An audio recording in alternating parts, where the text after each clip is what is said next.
इस पार्ट में हम लोग रेगुलेशन ऑफ किडनी फंक्शन देखेंगे। ये 3 पार्ट्स में देखेंगे, एडीएच के थ्रू, रास functioning and ANF. ADH hormone, इसका दूसरा नाम वैसोप्रेसिन है। ये जो वैसोप्रेसिन हार्मोन है या एडीएच, एंटी डाययूरेटिक हार्मोन। इस हार्मोन का काम है वाटर का एब्जॉर्प्शन। सो वाटर अगर लॉस हो रहा है, ये हार्मोन एक्टिवेट होगा और वाटर लॉस को पूरा करेगा। एडीएच हार्मोन का डिक्रीज अमाउंट हो सकता है ओल्ड एज में, या वो व्यक्ति डायूरेटिक्स ले रहा हो। डायूरेटिक्स की वजह से एडीएच का सिक्रीशन कम हो सकता है, जैसे डायूरेटिक्स में अल्कोहल है, टी है, कॉफी है। सो जो लोग डायूरेटिक्स लेते हैं, इनका यूरिन ज्यादा डाइल्यूट होगा, या ओल्ड एज में यूरिन डाइल्यूट हो जाता है क्योंकि ओल्ड एज में एडीएच कम निकलता है। Main is RAAS. It is related to juxtaglomerulus apparatus.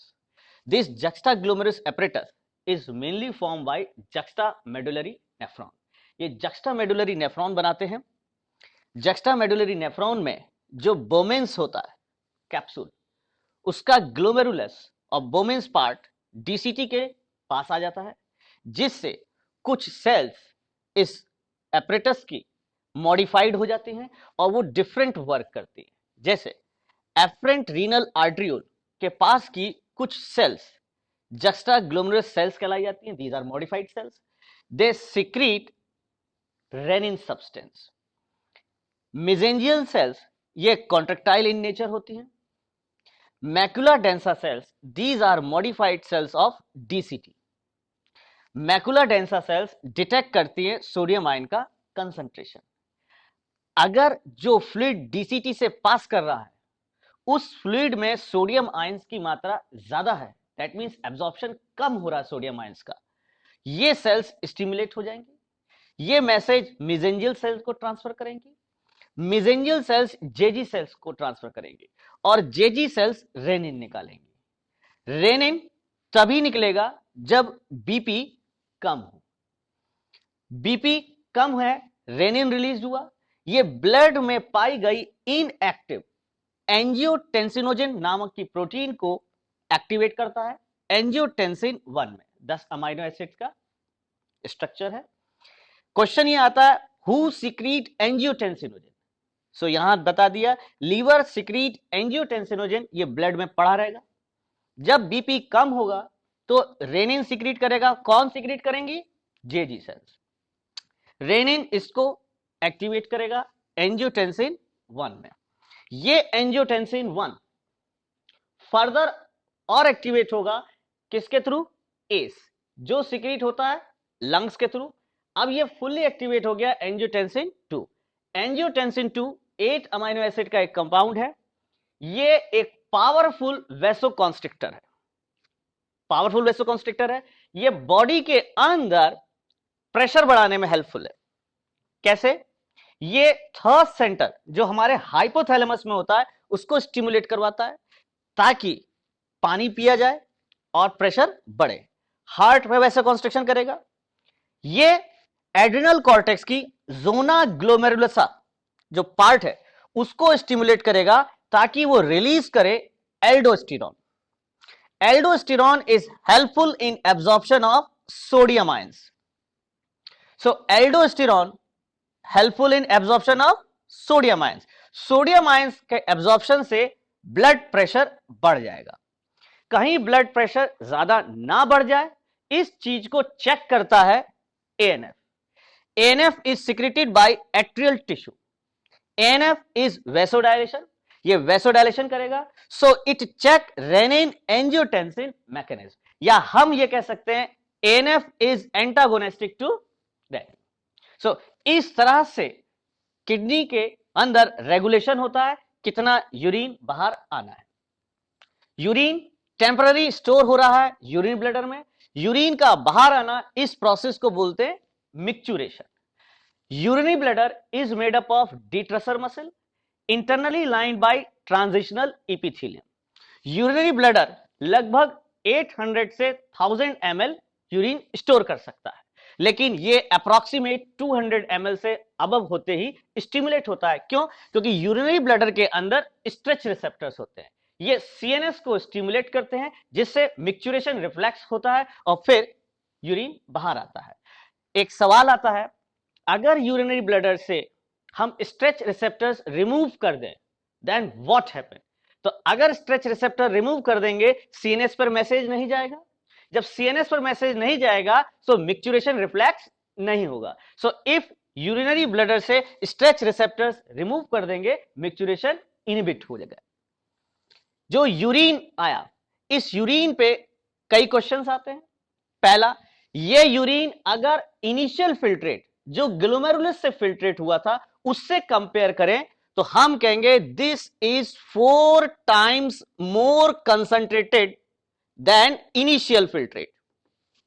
सो जो इनिशियल फिल्ट्रेट था यूरिन, उससे 4 गुना कंसंट्रेटेड होता है, that is it is hypertonic. Urine का जो पीएच होता है, it is slightly acidic near about 6.0। Urine का एक कलर होता है, ये colour due to change of some pigment secreted by bile juice, और उस कंपाउंड का नाम है यूरोक्रोम। सो क्वेश्चन आता है, the colour of urine is due to, हम आंसर देंगे यूरोक्रोम। हमारे यूरिन में मैक्सिमम वाटर होता है, अबव 94% वाटर होगा। ज्यादा एक्सक्रीटरी वेस्ट जो होता है दैट इज यूरिया। इसके अलावा और एक्सक्रीटरी वेस्ट होंगे uric acid and some other nitrogenous waste. एक क्वेश्चन आता है कि पर डे ह्यूमन कितना यूरिया एक्सक्रीट करता है। सो हम कहते हैं पर डे ह्यूमन नियर अबाउट 25 से 30 ग्राम यूरिया एक्सक्रीट करता है। पर डे 25 से 30 ग्राम यूरिया क्या करेगा? एक्सक्रीट करेगा। सो ज्यादा मात्रा में हम यूरिया एक्सक्रीट करते हैं, that's why we are ureotelic. Micturition के बाद यहां पर हमने देख रखा है वेस्ट। जिस एनिमल में जौन सा वेस्ट ज्यादा मात्रा में निकलता है, हम उस एनिमल को उस कैटेगरी में रखते हैं। 3 कैटेगरीज हैं मेनली। जो लोग ज्यादा मात्रा में अमोनिया निकालेंगे, अमोनोटेलिक। जो ज्यादा मात्रा में यूरिया निकालेंगे, यूरियोटेलिक। जो ज्यादा मात्रा में यूरिक एसिड निकालेंगे, यूरिकोटेलिक। अगर इन तीनों नाइट्रोजनस वेस्ट को आपस में कंपेयर करें तो ammonia is more toxic than other. तो सबसे टॉक्सिक सब्सटेंस इज अमोनिया। जो सब्सटेंस जितना टॉक्सिक होगा उसको रिमूव करने के लिए उतना वाटर चाहिए। सो जो भी अमोनिया निकालेंगे, ये एनिमल्स मेनली वाटर में लिविंग करेंगे, पानी में रहने वाले होंगे, जैसे इनवर्टिब्रेट्स, जो एक्वेटिक इनवर्टिब्रेट्स होते हैं। एम्फीबियंस में वो जो एक्वेटिक एम्फीबियंस हैं, फ्रॉग को कंपेयर करें तो फ्रॉग की एडल्ट स्टेज से पहले टैडपोल स्टेज जो एक्वेटिक लाइफ बिताती है। सो जो भी एक्वेटिक लाइफ कर रहे हैं, they release what? Ammonia. Urea कौन निकालेगा? Cartilaginous fishes. Humans urea release करेंगे। इसी तरह से यूरिक एसिड कौन रिलीज करेगा? यूरिक एसिड रिलीज करेंगे जमीन पर चलने वाले स्नेल्स, लैंड स्नेल्स, इंसेक्ट्स जो आर्थ्रोपोडा ग्रुप में हम लोग पढ़ते हैं, बर्ड्स, रेप्टाइल्स, ये सभी के सभी क्या निकालेंगे? Uric acid. सो ये सब क्या है? यूरिकोटेलिक। और इन तीनों में least toxic is uric acid. So ये क्रिस्टल्स के रूप में बाहर आता है। सो मेन ये 3 एक्सक्रीटरी वेस्ट है। इसके अलावा और बहुत तरह के एक्सक्रीटरी वेस्ट होते हैं, ग्वाइनिन है, हाइपोजेंथीन है, कई तरह के एक्सक्रीटरी वेस्ट होते हैं। ये 3 मेन एक्सक्रीटरी वेस्ट है। हमारी बॉडी में किडनी के अलावा क्या और भी कोई स्ट्रक्चर है जो एक्सक्रीशन में हेल्पफुल है? वो यहां पे लिख रखे हैं। लंग्स ये एक्सक्रीटरी इन स्ट्रक्चर है। किस तरह से? क्योंकि ये CO2 जो हमने ड्यूरिंग रेस्पिरेशन में बनाई थी उसको रिलीज करते हैं, थोड़ा सा वाटर। क्वेश्चन आता है लंग्स कितनी CO2 रिलीज करेंगे, कितना वाटर रिलीज करेंगे? सो यहां लिख दिया है लंग्स 200 ml पर मिनट CO2 रिलीज करते हैं, लगभग 400 ml per day water release करेंगे। यानी हम ये नहीं कहेंगे लंग से जितनी CO2 बाहर आ रही है उतना ही पानी बाहर आएगा, कम आता है। लीवर बाइल पिगमेंट्स निकालता है बाइल जूस के थ्रू। ये बाइल पिगमेंट्स बिलीरुबिन, बिलीवर्डिन है, यही चेंज होते हैं किडनी में और बदल जाते हैं यूरोक्रोम, जिसकी वजह से यूरिन का कलर आया था। लीवर जो बाइल पिगमेंट्स निकालता है, कुछ हार्मोन्स जो डीनेचर हो गए अब दोबारा काम नहीं कर सकते, कुछ दवाइयां, इनको लीवर रिमूव करता है। स्किन में कुछ ग्लैंड्स होती हैं जो एक्सक्रीटरी इन नेचर होती हैं, जैसे स्वेट ग्लैंड, स्यूडोरिफिक ग्लैंड, इनसे निकलता है स्वेट में क्या क्या होगा, water, sodium chloride, small amount में urea and lactic acid.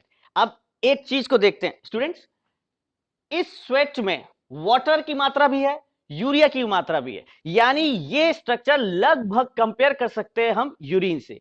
So sweat is also known as dilute urine, but ध्यान रखना sweat not contains uric acid, जो हम लोग के यूरिन में भी होता है।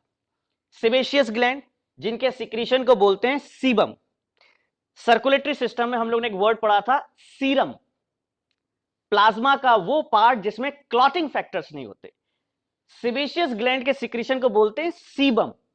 सीबम किस चीज का बना होता है? Sterols, waxes and hydrocarbons.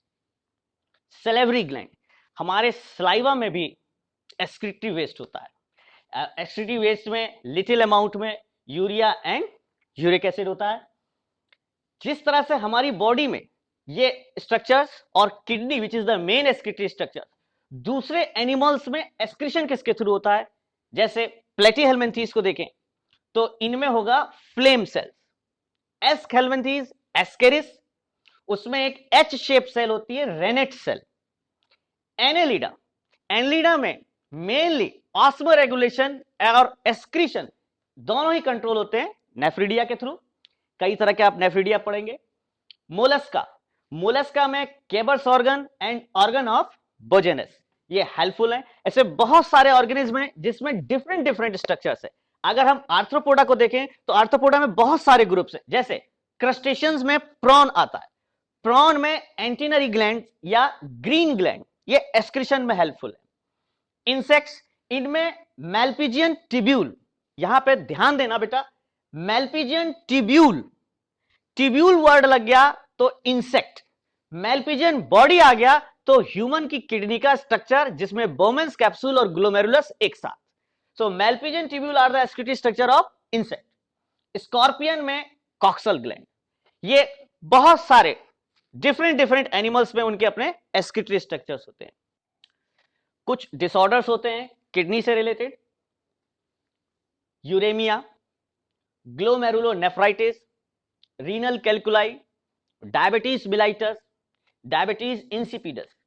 ज्यादा मात्रा में अगर यूरिन हो रहा है, डाइल्यूट हो गया यूरिन, डायबिटीज इंसिपिडस। अगर यूरिन में ग्लूकोज की मात्रा बढ़ गई, ये कब बढ़ेगी ग्लूकोज की मात्रा? अगर ब्लड में भी बढ़ गई, डायबिटीज मिलाइटस। इसी तरह से अगर ब्लड के अंदर यूरिया बढ़ जाए, ब्लड में यूरिया बढ़ जाए, then it is called uremia. Uremia एक टॉक्सिक कंडीशन है जिसमें आरबीसी का साइज चेंज हो सकता है, जो और खतरनाक फिर डिजीज में कन्वर्ट हो जाएगा। ग्लोमेरुलोनेफ्राइटिस, ये एक प्रकार का ऑटो इम्यून डिसऑर्डर है।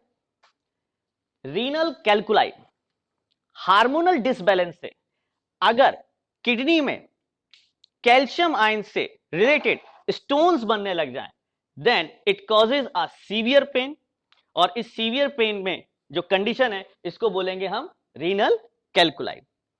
किडनी कभी कभी मैल फंक्शनिंग करने लगे या प्रॉपर फिल्टर ना करे तो हम कहेंगे किडनी फेल हो रही है। किडनी अगर फेल हो रही है तो हम इसको ट्रीट करते हैं by artificial kidney. Artificial kidney से हम ब्लड को डायलिसिस करते हैं। So artificial kidney is also called blood dialyser. इस आर्टिफिशियल किडनी में एक मेथड है हीमोडायलिसिस।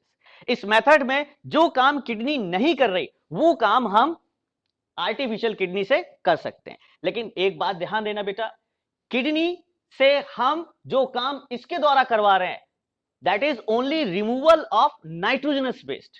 मगर अगर किडनी काम नहीं कर रही सो दो गड़बड़ियां और हो सकती हैं। क्या? किडनी से एक हार्मोन निकलता है erythropoietin. Erythropoietin is responsible for RBC formation. So अगर हमने किसी की किडनी फेल होने से हीमोडायलिसिस करी, तो हीमोडायलिसिस से यूरिन तो सही हो सकता है, हम एस्क्रीटरी वेस्ट तो रिमूव कर देंगे, मगर वो व्यक्ति एनीमिक हो जाएगा। इसी तरह से kidney also helpful in absorption of calcium ion. So अगर किडनी सही काम नहीं कर रही है तो हम कहेंगे कि साहब उस व्यक्ति के अंदर कैल्शियम आयन की भी कमी हो जाएगी। सो हीमोडायलिसिस से दो चीजें जो किडनी के गड़बड़ होने से होती हैं वो हम सही नहीं कर सकते, that is RBC and calcium ion. अगर किडनी पूरी तरह से काम करना बंद कर दे तो हम हीमोडायलिसिस से भी उसको प्रॉपर सही नहीं कर सकते। इसका एट लास्ट इलाज जो है या एट लास्ट रिजल्ट है ट्रांसप्लांटेशन ऑफ किडनी। हम किसी दूसरे व्यक्ति की किडनी को, जिसकी किडनी गड़बड़ हो गई है, उसकी किडनी को उसमें ट्रांसप्लांट कर देते हैं। बट ये ध्यान देना है, बिफोर ट्रांसप्लांटेशन ऑफ किडनी हमें दोनों का टिश्यू मैचिंग करानी है, टिश्यू मैचिंग करानी है, और कुछ हमें इम्यूनोसप्रेसिव ड्रग्स का सहारा लेना है जिससे कोई रिएक्शन जो हो उसको हम रोक सकें। ये हम लोगों ने इस पूरे पार्ट में देखा, that is excretory products and there elimination. ये पूरा जो टॉपिक है ये बहुत ही इंपॉर्टेंट है।